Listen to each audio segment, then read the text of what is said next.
welcome to the second lecture of G103. So in the first lecture, I have explained you the details of the course. So these slides I have explained in my first lecture that the mark distribution, lab, textbook, and then I have explained you the basics of computers. So if you have not watched my first video yet, then please watch my first video and then start with today's video. So all these things I have explained in my first class, and I said that I'll start my second class from computer, the introduction of computer, that is from this slide. So as I have already explained that the computer has this many parts. These are the main parts of a computer. That is CPU, that is central processing unit, memory, input output, and interconnects.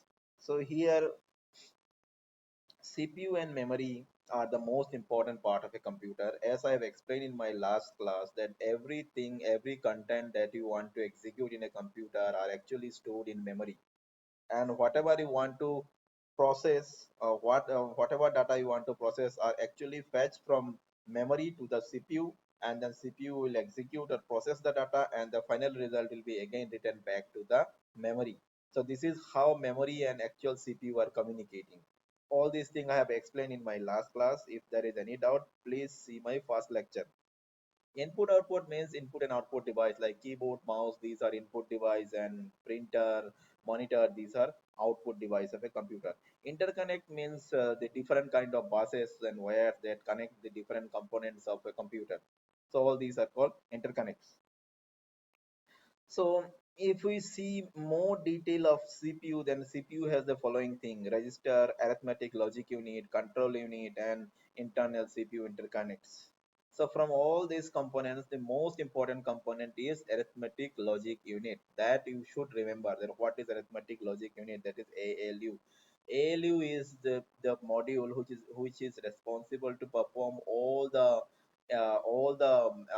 operation like addition, multiplication, division. All the integer operation will be performed in arithmetic logic unit of a CPU.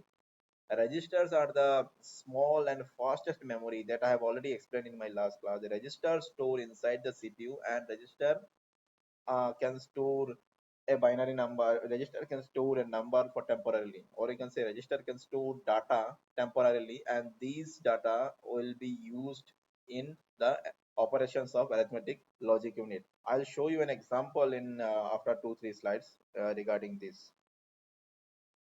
And control unit is to control all the operation in arithmetic logic unit. And then internal CPU interconnect means all the interconnect or all the connections internal to the processor. This is called internal CPU interconnect. So from all these components here only the register and ALU is important for you. And then memory has these three types of memory that I've explained you in last class. This is cache memory, main memory, and secondary memory.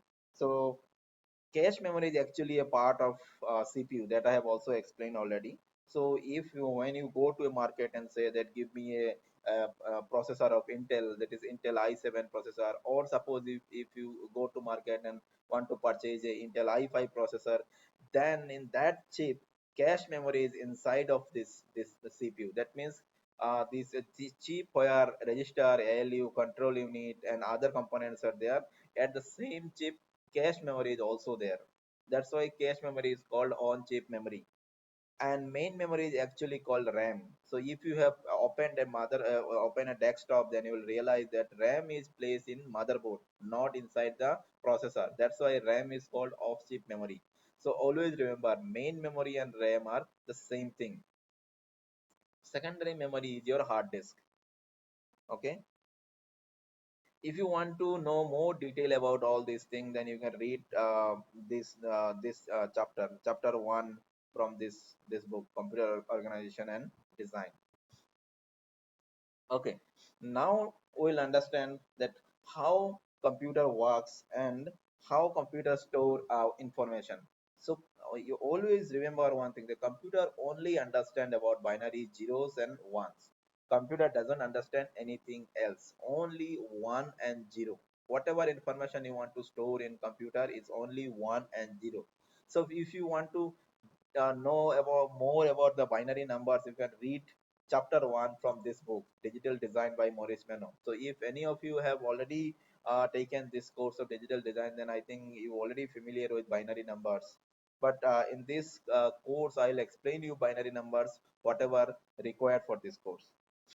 So as I said, everything stored in your computer is in binary format. So what is binary format, that we will quickly understand. First is called bit, then byte, then kilobyte, that is called KB, megabyte, that is called MB, and gigabyte, that is called GB. So maybe KB, MB, GB are you are familiar with all these things. At least you know that 2 GB RAM, 4 GB RAM, this type of terms is already familiar to you. Okay, bit means either binary 0 or binary 1. 1 or 0 is called bit. What is byte? 8 bits equal to 1 byte. Then 1024 bytes equal to 1 kilobyte.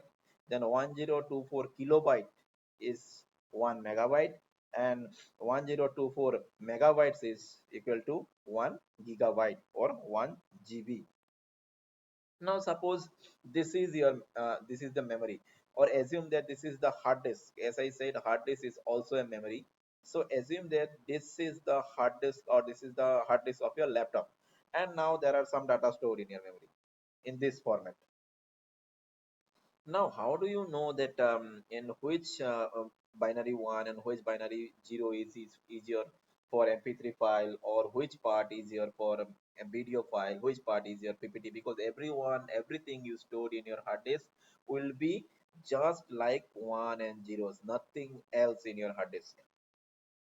Okay, so now how you will recognize that which part is your MP3 file, which part is your text file, that we will try to understand in the next two slides. So first of all, these memory in memory, these binaries are actually divided into multiple parts like this.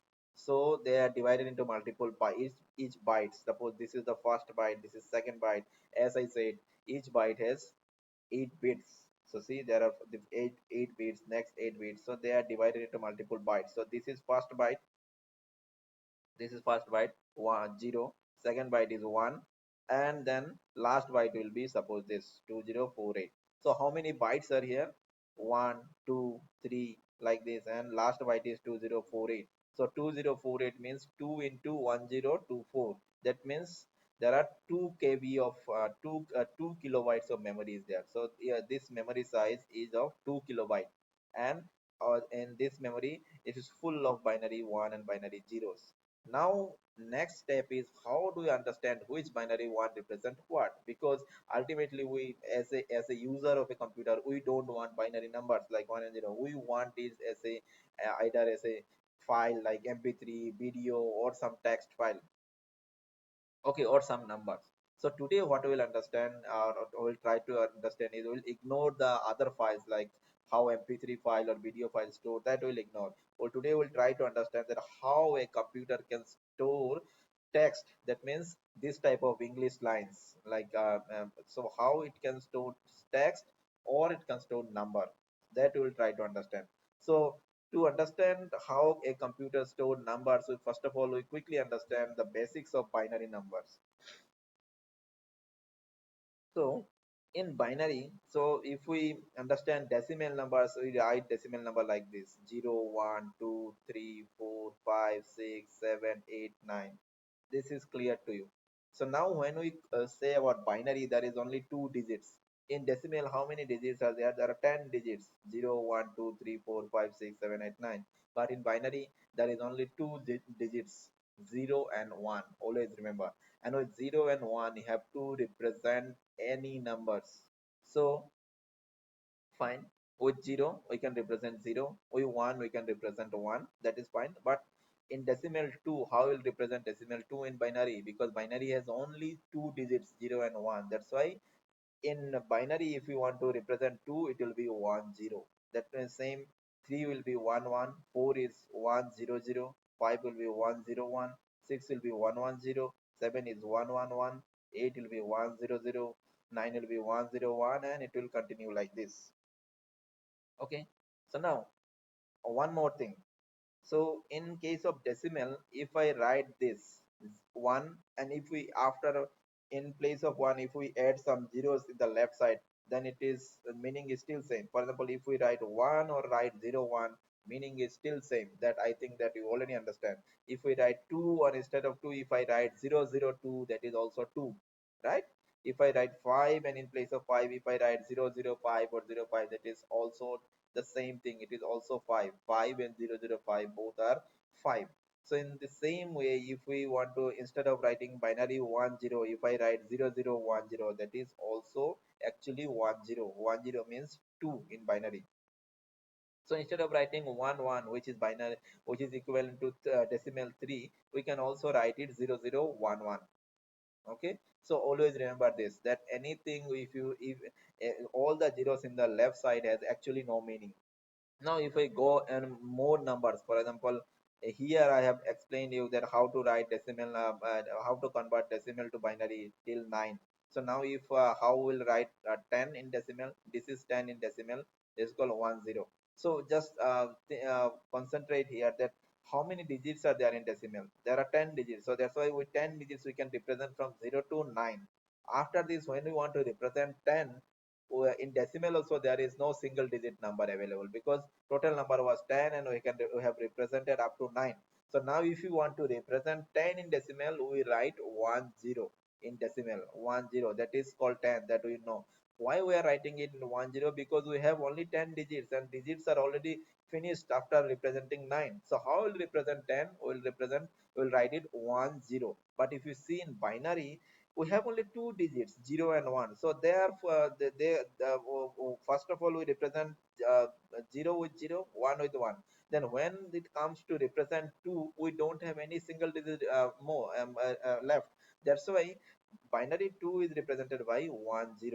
But in the same case in decimal, if you can see here, there are 10 digits. So 10, by 10 digits we can uniquely represent up to 9. But after 9, when we want to write 10, we don't have any unique digit. That's why we have to write 10 in decimal. So now how this decimal 10 is represented in binary? To understand this, let's see this. 9 is represented as 1001 in binary. So if 9 is representing as 1001, 10 will be represented as 1010. 10 is represented as 1010. Now 11 will be represented as, since 10 is 1010, 11 will be 1011. Then there will be 1100, which is 12. Then 1101, which is 13. Then 1110 will be 14. Then 1111 is 15. Okay, so after 15, if you want to represent 16, then it will be 10000. 17 will be 10001. 18 will be 10010. And then 19 will be 10011. Okay, so from these three table, what we can understand is that if you want to represent up to 2, that is up to 2, then in binary you need 2 bits. If you want to represent up to 4, then you need 2 bits. See, if you want to represent up to sorry, it should be up to 1. It should be up to 1, because 0 1, it should be up to 3.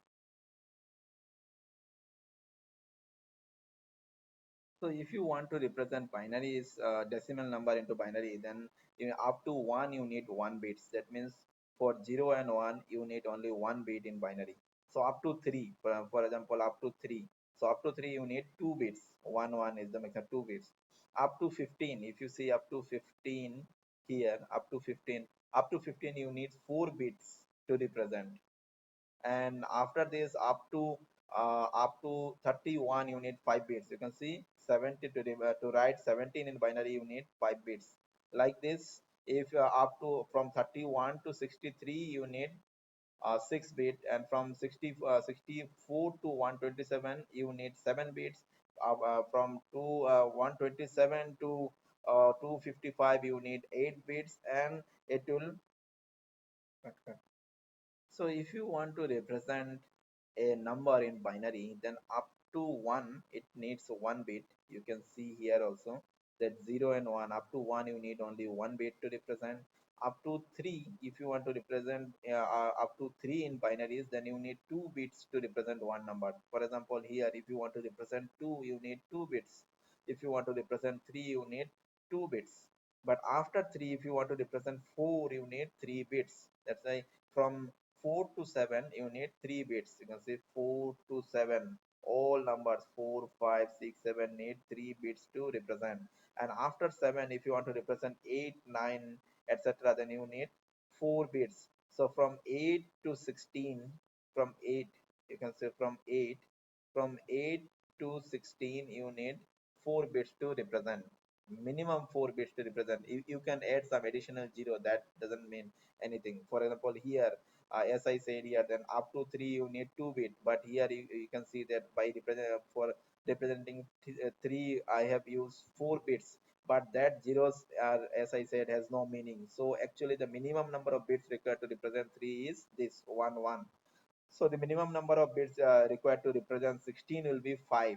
That from 16 to 31 it will take 5 bit. From 32 to 63 it will take 6 bit, and so on.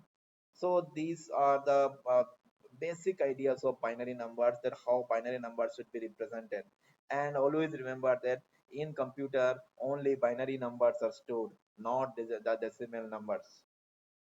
There is another number format is called hexadecimal number. So hexadecimal number has 16 digits. For example, in decimal, how many digits are there? There are 10 digits: 0, 1, 2, 3, 4, 5, 6, 7, 8, 9. So in binary, how many digits are there? Only two digits, 0 and 1.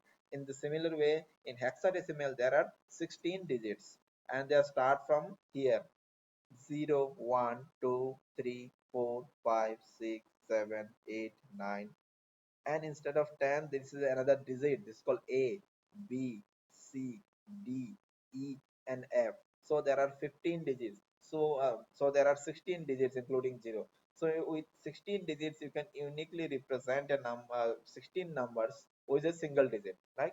So for example, 00 is represented with 01. Sorry, just consider it as 0. So 0 is representing as 0, 1 is representing as 1. So remember, this first column is decimal and second column is hexadecimal. So in this way, 8 will be represented as 8, 9 is 9, but 10 in decimal, 10 will be represented as A in hexadecimal. 11 will be represented as B, 12 will be represented as C, 13 is D, 14 is E, and 15 is F. This is how we represent hexadecimal numbers. Now if we go for after 15, that is if we want to represent 16, then how will represent 16 in hexadecimal? We cannot use a single digit to represent 16, because single digit is only enough to represent up to 15 in hexadecimal. So whenever we want to represent 16 in hexadecimal, we'll write 10 like this. This part, this first column is decimal and second column is hexadecimal. So 16 will be written as 10 in hexadecimal, 17 will be written as 11, 18 will be written as 12, and so on. Okay, so now in these two slides I have give you some basic idea about what is binary numbers, what is hexadecimal numbers. There is another number also exists, it's called octal number. In octal number there will be 8 digits. Okay, so I'll take at least one or two separate classes on how to represent these different numbers in binary, hexadecimal, how to convert binary to decimal, decimal to binary. All these things I'll explain you in a separate class. But for today's class, it is just enough to understand that every decimal number can be converted to a binary number, or every decimal number can be converted to a hexadecimal number. And also, if you have a binary number, you can easily convert it to a decimal number. If you have a hexadecimal number, you can also convert it to a decimal number. So all these things you just remember, and how actually we can convert it, that I will explain it in some other class. So as I said, that computer can store different things like number, integer, floating point, sign, unsigned. Now, computer can store text. Text means, for example, in this PowerPoint, I have written all these things. All these things are text. You can set text. So you can also store text in your hard disk. You can store image in your hard disk. You can store MP3 song, videos, everything you can store in hard disk. And as I have already said, that today we'll only explain that how computer can store number and text. Remaining things I'm not explaining today. How we can a computer can store number and text. So suppose I want to store two integers. in your in computer memory. Suppose I want to store 7 and 4 in computer memory. So each integer needs 4 bytes of memory. Always remember that. This part I'll again explain when I'll start teaching you C programming. So each integer needs 4 bytes, and I have already explained you what is called byte. Bit, byte, kilobyte, megabyte, and gigabyte. I have already explained today to you. So now this is your memory, and these are the binary information stored in your computer. Okay, so now as I said, each number needs 4 bytes. So these 4 bytes, first, second, third, fourth, this is for 7, and fifth, sixth, 7 and 8, these 4 are for the next integer. So this is for first integer and this is for the next integer. Okay, so now if you see this first one, this one, then you can see all are 0 0 0 0 0 0 0 and lastly there are three ones, 1 1 1. So as I have said in last slide that what zeros in the left side had actually no meaning. Okay, actually no meaning. So if I left all the zeros from the left side, then what is the actual number is 1 1 and 1. So as I said, you can go to my previous slide and you can check that one binary 1 1 1 is actually 7. So this is 7. In this way, if you see in this 4 byte, then in this 4 byte all are 0 0 0 0 0 and last three are 1 0 0. So if you go to my first previous slide and check, then binary 1 0 0 is actually decimal 4. So in this way, use this the two integers 7 and 4 will be stored in memory. But if you remove all these things, then actually in memory only this thing will be stored, 0 0 combination of 0 and 1. Okay, so somehow we should know, the computer should know that it has to read in binary format from the memory, and when it will display us the same number, it should display us as a decimal format. That is, from this part, computer should display us in S7, and from this part computer should display us this number as 4. But ultimately it is the same thing. Computer always store 4 as this format, computer always store 7 in this binary format. That always you have to remember. And now the next question is how it can store text. For example, suppose we want to store the string called Sachin in your computer, then how we can store Sachin? So for this we have to understand a concept called ASCII character. ASCII character means every character that you can see in your keyboard and some other character. Just see your keyboard right now. You can see there are different characters stored, A, B, C, D. Everything is a character here. Star, at the rate, plus sign, minus sign, division sign, less than, greater than, equal to, everything is called a character. Always remember the term character. Here the term character means every letters, every symbols that can be that is available in your keyboard, all are called characters. So now every character has a corresponding 8-bit code that is called ASCII code. So this is the complete list of ASCII code. Okay, so the complete full name of ASCII is American Standard Code for Information Interchange. So every character, as I said, has a ASCII code. For example, if we go for this plus sign, then plus sign, it will say this character. Plus is a character, so the corresponding ASCII code is 43. If we go for minus, and the corresponding ASCII code is 45. If we go for 0, then the ASCII code is 48. So 0, 1, 2, 3, they are also some characters available in your keyboard. So they have also a ASCII key. If you go for less than symbol, then it has ASCII code of 60, equal to symbol 61, greater than symbol 62. Every character has a ASCII code. Similarly, the ASCII code is also available for the English letter. For example, for capital A it is 65, capital B it is 66, capital C it is 67. But if we go for small case letter, then for small a it is 97, small b it is 98, small c it is 99, like this.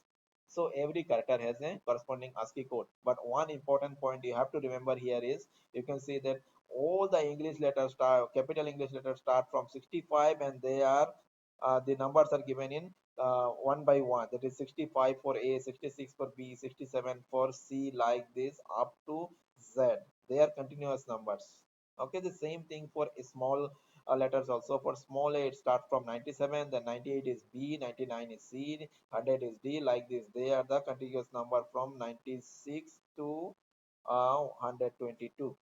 So this is how we represent a character in computer. Every character has a corresponding ASCII code. Now, if I go back to this question that how we can store Sachin in computer, then we will say that in computer actually we will not store S. Instead of S, we will store the corresponding ASCII code.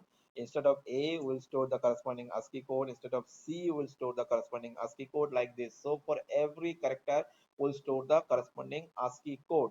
And if we go back to this slide, suppose for S, what we will store, this is S, the corresponding ASCII code of S is 83. So do you think that we will store 83 in decimal format in computer? Again, no. Actually, we will store 83 in binary format in computer. So now suppose you have a computer memory. This is a computer memory, okay?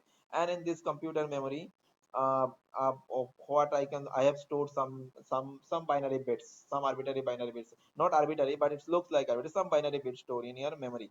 So the first byte is character. Assume that we know first byte is stored a character, second, third, and fourth also stored character, and then next is the integer. As I said in my last slide, integer store integer needs 4 bytes, means every integer needs 4 bytes. So this 1, 2, 3, and 4, this 4 bytes, this is for integer.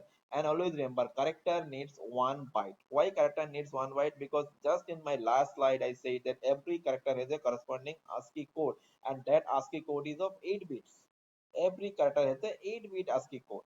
So that means 8 bit means 1 byte. So every byte is a character, is enough to store a character. So first this byte is storing a character, this byte is storing a character, third byte is also storing a character, and fourth byte is also storing a character. Okay, now if I want to see that which character represent which value, then let me check in this table, in ASCII table. So now this 1001101, this is actually stored in binary. So how do you know the corresponding decimal value? As I said, I'll already explain you, means in after maybe 2 3 lectures there will be a separate lecture on how to convert binary to decimal, decimal to binary. But assume that computer already knows, computer has all the mechanism that how to convert a binary to decimal. And this from memory, this part, to reading this binary and converting it to a decimal value, decimal number, computer already knows. Computer will do it for you. So now there is no computer here, and we want to manually parse it, that this what this binary number represents. So let me open the calculator. So now this is a calculator from MS, from Windows 10. So now here, so you can see, you can represent a number in hexadecimal, decimal, octal, and binary. So now let us click in binary and start writing this number: 0 1 0 0 1 1 0 1. So this is the corresponding binary number I have written. See, this 0 is has no meaning, so 0 is left, so it is 1001101. So now this corresponding the corresponding decimal number of this binary number is 77. So just check here for 77. 77 is actually M. So this is representing actually M. So we have stored M in memory with this number. So now check the next binary number, this one. So that since the 0 has no meaning, we'll start from 1 1 0 0 0 0 0 1. What this means, it is 65. See, the corresponding decimal number is 65, but the corresponding hexadecimal number is 41. So go and check for decimal. This line is for decimal. So 65, you can see 65. You can go for, if you check hexadecimal, it is 41, and the corresponding character is A. So here in this place, actually we have actually stored A. Okay. So now in this way, if we go, this is M, this is A, and if you check this, then you will find this is H, and this is AI. So actually in this memory with this binaries, actually we have stored Mahi. Okay. And now if we go for this part, this is just an integer. This is an integer, so we no need to convert it to ASCII. This is the integer value, and the corresponding value is this. To verify it, let me open again here, and let me select decimal, and let me write this decimal number: 12961242237, and this is the corresponding binary number. If you see from here, 01001101, you can see 01001101. You can match these two. These are so this is the corresponding decimal number of this binary number. Okay, so again, I'm not explaining you how to convert binary to decimal, decimal to binary today, but you can, I'll explain you separately. So but the main intention here is to explain you how a number or a text is stored in computer. And a text is always stored as a corresponding ASCII code, but everything is stored in binary format. A number is stored in the corresponding binary format. So for example, if we want to store decimal 3 in computer, then instead of storing decimal 3, we'll store it 011, which is the equivalent binary number of decimal 3. Okay, so now, till this slide, whatever I have explained you, let us just remind it once. First of all, I explain you that in computer there are two most essential parts are there. One is called CPU and another is memory. So if I say this is your CPU and this is your memory, you can relate it. Okay. And again, whenever I said memory, I also explain you that there are different types of memory. First, cache memory, then RAM, which is called main memory, and then your hard disk. But when I am saying main memory, then you can assume that this is a memory, or it can be cache memory, main memory, or hard disk. I'm not separating it, because I have also explained you that initially every data is in your hard disk, and then the same data will be first be available in your RAM. From RAM, it will go to cache memory, and from cache memory, it will go to CPU. But in these examples, I will not explain that whether this memory is cache, RAM, or hard disk. Just it's the memory.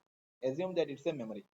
Okay, so now initially every data is the most important point that I've explained you is initially your every data is in memory, and if you want to do any operation, then data should be fetched from memory to CPU.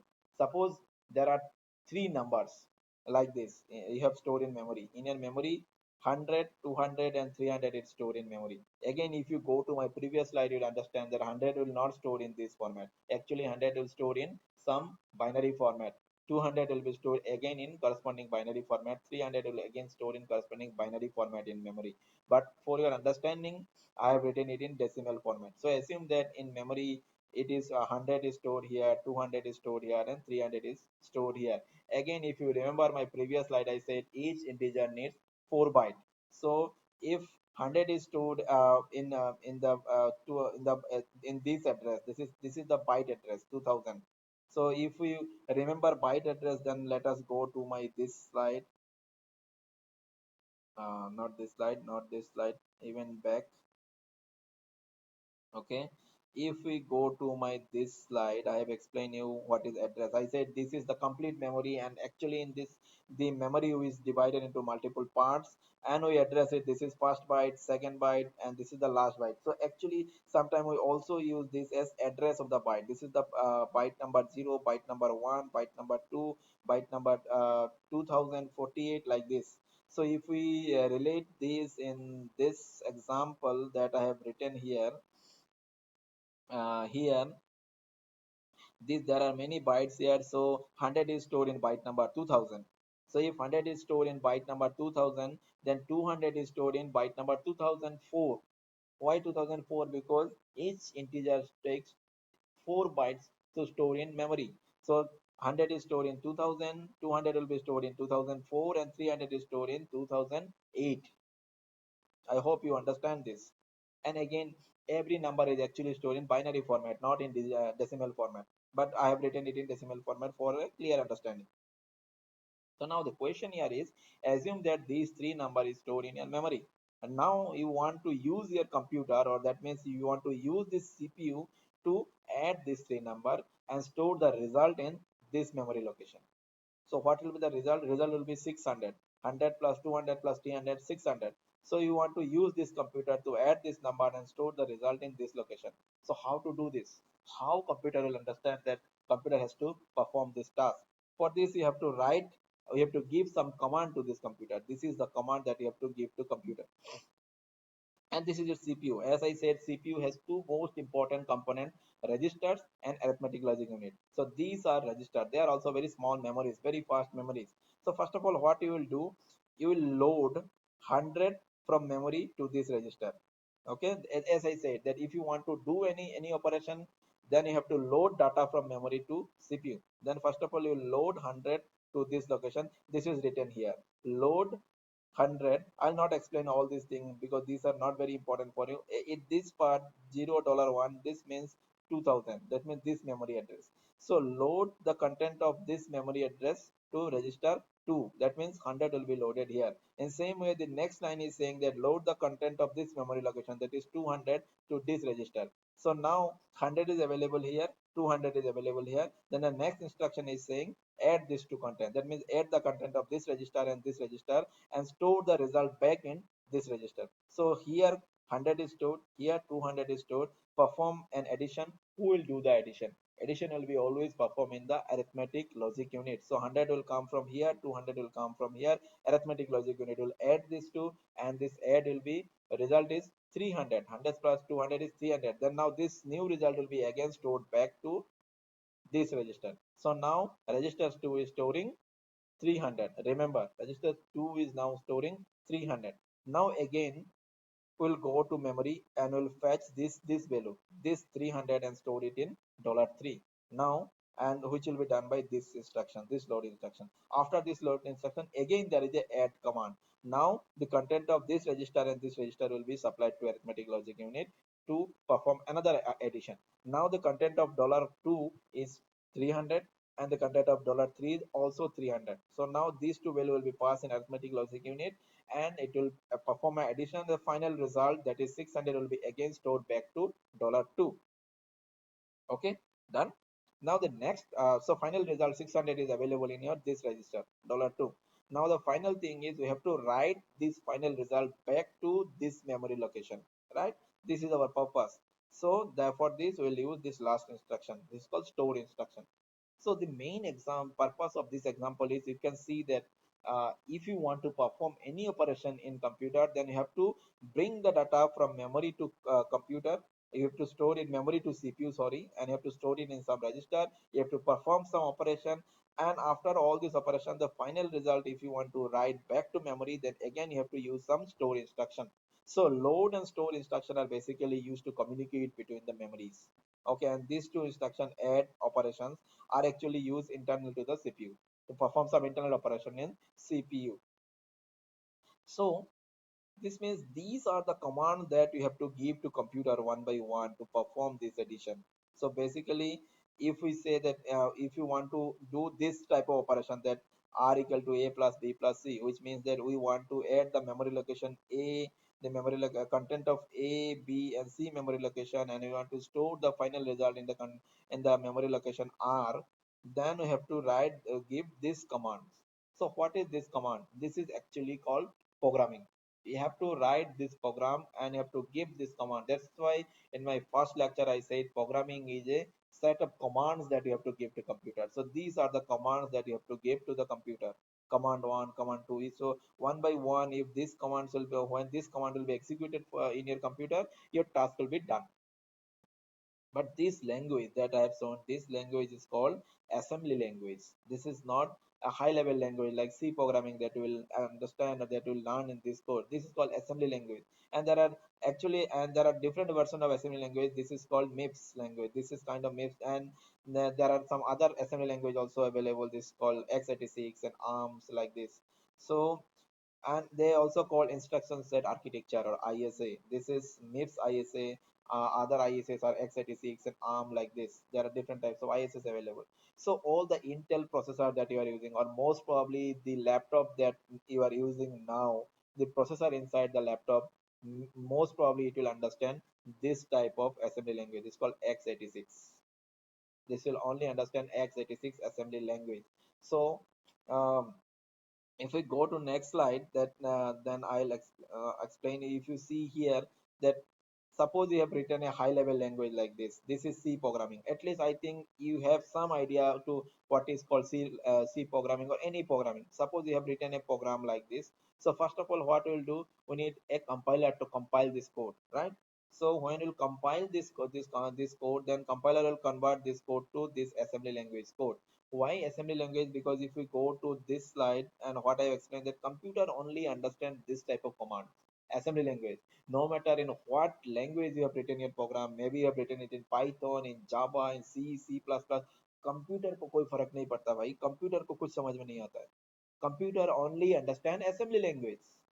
So that means that if you have written a Java code or if you have written a Python program, someone should be there to convert your code to this format is called assembly language. Okay, so one more important part here to understand is that suppose you have a laptop having an Intel processor, and your friend has a laptop having some another processor, not Intel processor. So it may be possible that your laptop internally using x86 ISA, but your friend laptop is not using x86 ISA. Maybe your friend laptop is using ARM ISA. So the means this assembly language is not same in two laptops. So now what will happen? Write a same Python code or write a same C code in your program in your computer, compile it, you'll get an executable file, right? And that executable file you can execute in your machine. Very good, no problem. Now try to copy paste this executable file and try to paste it in your friend's laptop and try to execute it. It will not execute. Why not execute? Because the internal ISA or internal assembly language of your computer is not same as your friend's computer. If it is same, then it will run. If suppose both laptops are of Intel having Intel processor, then the assembly language, once you compile your C program, it will store in this format in assembly language, and that assembly language will be x86. So there is no problem. This executable file will be executed in your friend's laptop also. But if the processors are not same, it may not execute. Always remember this.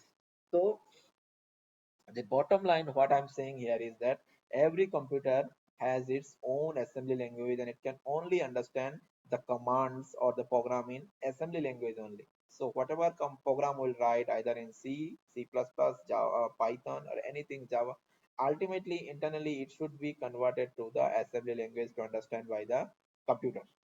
Okay. So now, what is assembly language? I've already explained you. Now, what is called high level language? Assembly language are like this. These are assembly language. But you can see if you want to write a assembly language, then you have to remember many things. First of all, how many registers are there in CPU, how to represent the memory location, which variable is stored in which memory, all this small information is required if you want to write assembly language code. So it will be very difficult for a normal software programmer. So that's why this high level language is proposed. So if you see, this is high level language.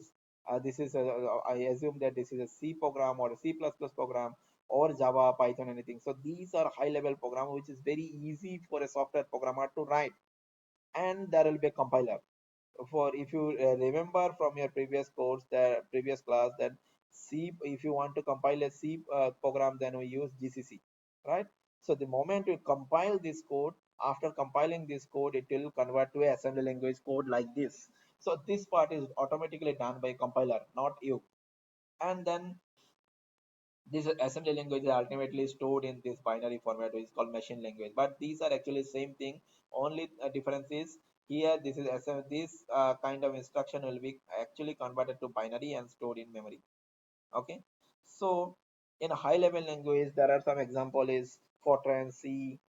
Okay, these are procedural language, but they are also high level language. And if we go for some object oriented language, then C++, Java, Python.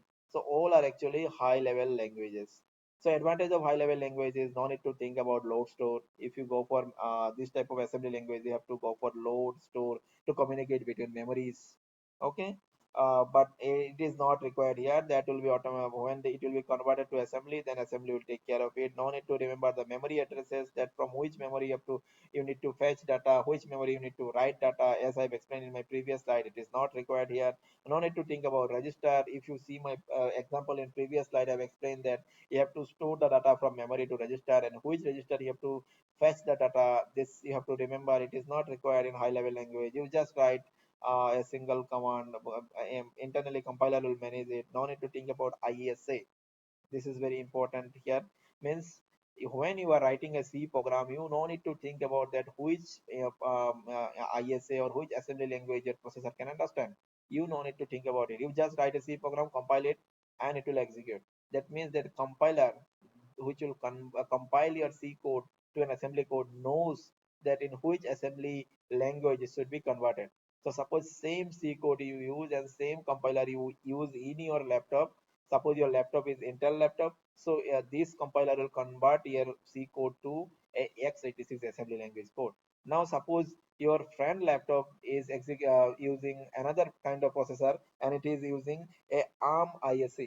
So what will happen when the same C program and same compiler will use in your friend computer, then that compiler will compile the same C code into a different assembly language format. That will be for ARM ISA. So all these things you should remember, that what is high level programming, how compiler will convert it to assembly language, and what is the benefit of high level language. All these things is very important for you. Okay, so the basics of computer, I'll stop here. If you want to know more about basics and if anything is not clear, please let me know. I'll explain you in more detail also. So, but from now onwards, I'll only concentrate on how to write high level programming. That is how to write C programming. So how it is executing and how it is managing internally, all these thing is very important. So to start the concept of C programming, please watch my first and second lecture and try to understand all the concept. Then it will be easy for you to understand programming. So I will stop this second lecture here, and then I'll start third lecture from the next slide.